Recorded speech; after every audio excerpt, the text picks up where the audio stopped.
Assalamualaikum warahmatullahi wabarakatuh.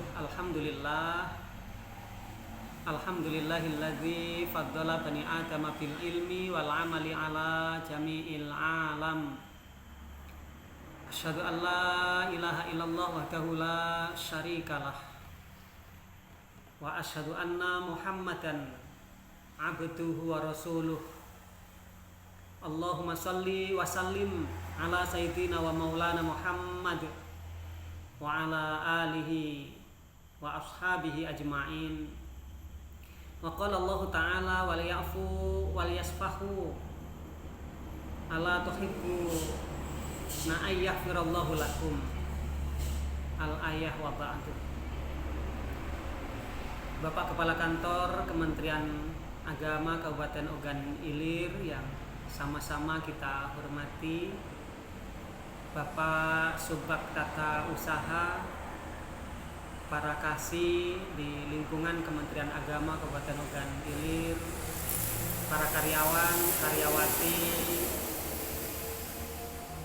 para soimin dan soimat yang dirahmati oleh Allah Subhanahu wa Ta'ala dan yang saya hormati. Mohon izin sekedar menunaikan amanah dari Bapak Kepala Kantor untuk menyampaikan tawasobil haq wa tawasobil sober di Musola Al-Ikhlas Kementerian Agama Kabupaten Ogan Ilir, kajian Zuhur Ramadan dengan tema seputar memaafkan kepada sesama. Para soimin dan soimat yang dirahmati oleh Allah Subhanahu wa Ta'ala, kita semua maklum dan mafhum, tidak ada manusia di dunia ini yang sempurna. Kalau bahasa Kiai Burhan, al-insan mahalul khata'i wan nisyan, manusia berpotensi hilaf, berpotensi salah, lupa dan lain sebagainya. Seiring dengan itu berpotensi pula kita memaklumi diri kita sendiri, kekurangan kita sendiri untuk memaafkan dan memaklumi kesalahan orang lain. Selain itu, di awal kita tadi menukil sebuah ayat Al-Quran, wal ya'fu wal yasfahu, saling maafkanlah kalian. Allah tuhibbuna ayyaghfirallahu lakum, bukankah kalian senang, bukankah kalian happy kalau Allah juga mengampuni kesalahan, kehilafan kita. Para soimin dan soimat yang dirahmati Allah Subhanahu wa Ta'ala, jikalau kita enggan atau tidak mau memaafkan kesalahan orang lain, kata Dr. Farselin, dari tubuh kita itu keluar namanya hormon kortisol dan hormon adrenalin. Hormon apa itu? Hormon stres dan cemas. Tentunya siapapun yang memiliki tingkat kecemasan dan stres dimanapun berada, saya kira jarang orang yang demikian akan sukses dalam kehidupannya. Stres minim saja, potensi sukses sedikit, apalagi jika stres dan cemasnya itu tinggi karena memiliki sifat dendam dan tidak mau memaafkan kesalahan. Sementara di sisi yang lain, orang yang mudah dan mau memaafkan kesalahan orang lain, orang itu berpotensi memiliki mental yang sehat. Mentalnya sehat, kemudian mudah membangun sa'adah, membawa sa'adahnya gampang, hatinya damai, hatinya tentram, happy, dan yang jelas mudah berinteraksi dengan dunia luar, dengan orang lain.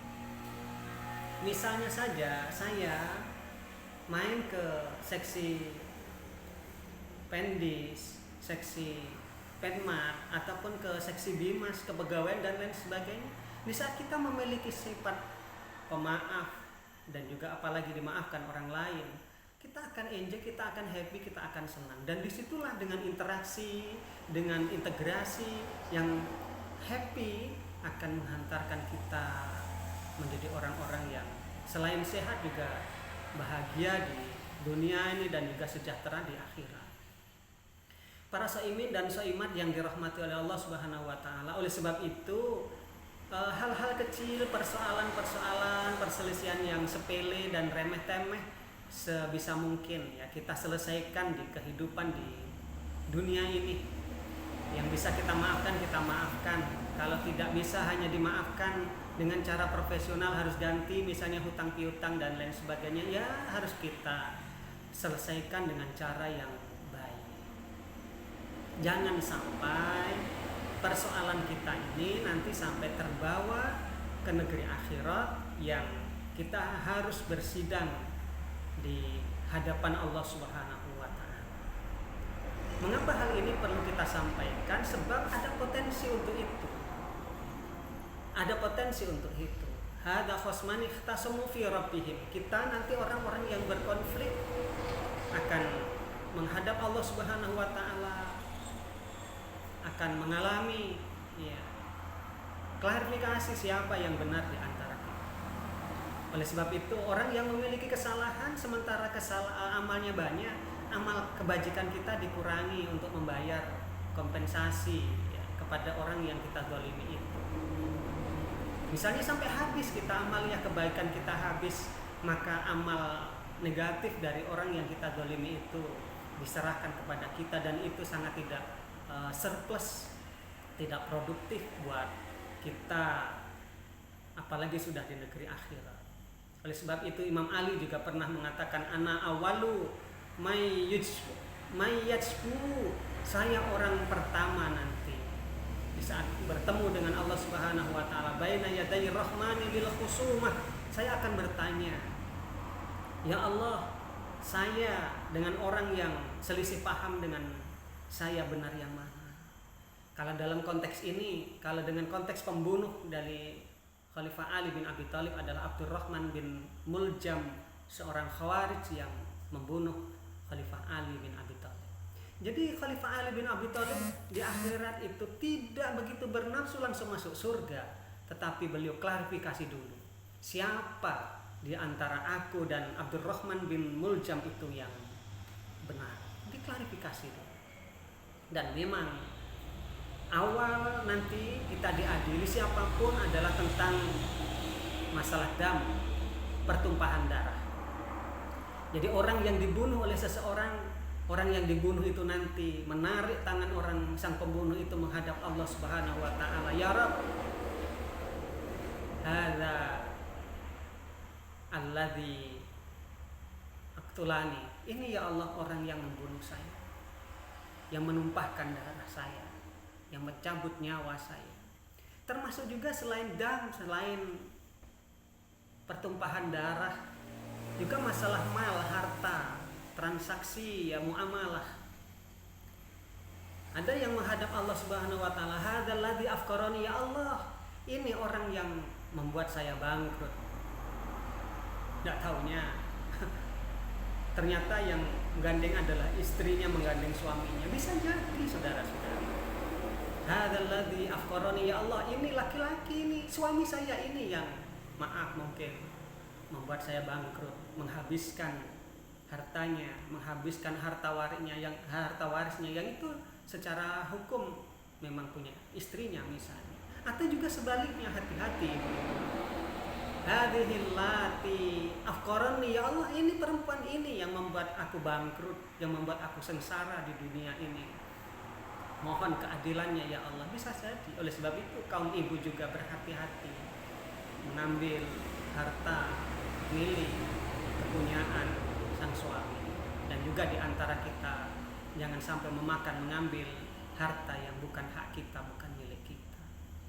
Para soimin dan soimah, Bapak Kepala Kantor Kementerian Agama Kabupaten Ogan Ilir yang sama-sama kita hormati, Berlanjut ke Imam Ahmad bin Hambal.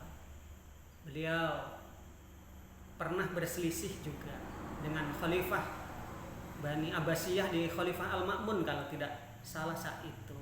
Beliau tidak mau memfatwakan bahwa Al-Quran adalah makhluk, sehingga beliau ditangkap dan dipenjarakan.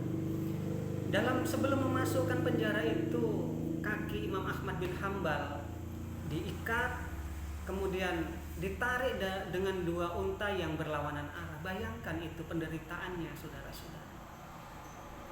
Langsung dimasukkan ke dalam penjara. Singkat cerita, tidak begitu lama. Berapa? Cuman sampai 7 kali pergantian presiden. Bayangkan kalau di Indonesia berapa lama itu.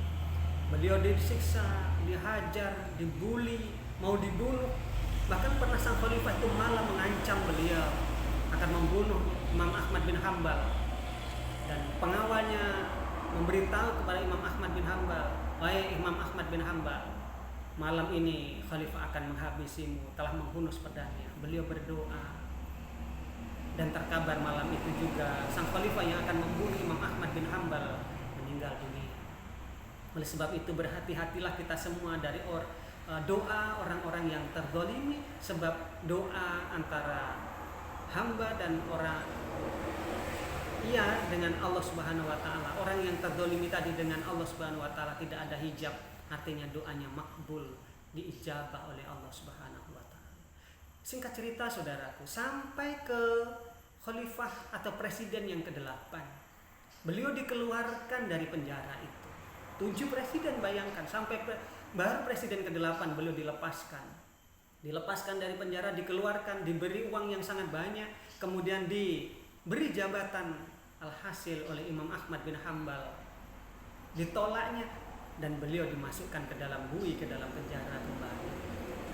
Saudaraku yang dirahmati oleh Allah Subhanahu wa taala, akhirnya menjelang beliau berpulang ke rahmatullah, beliau berkata, "Ishhadu anna man dhalamani fi afwin." Saksikan oleh kalian semua, orang-orang yang menzalimi aku di bui, di penjara, mereka telah kumaafkan. Limadza tuhilluhum? Orang-orang saat itu bertanya, "Mengapa engkau halalkan, mengapa engkau maafkan wahai Imam Ahmad bin Hambal?" "Balaghani, ada yang kabar sampai kepadaku dari Rasulullah Muhammad SAW," artinya hadis, "Liyakum al-af."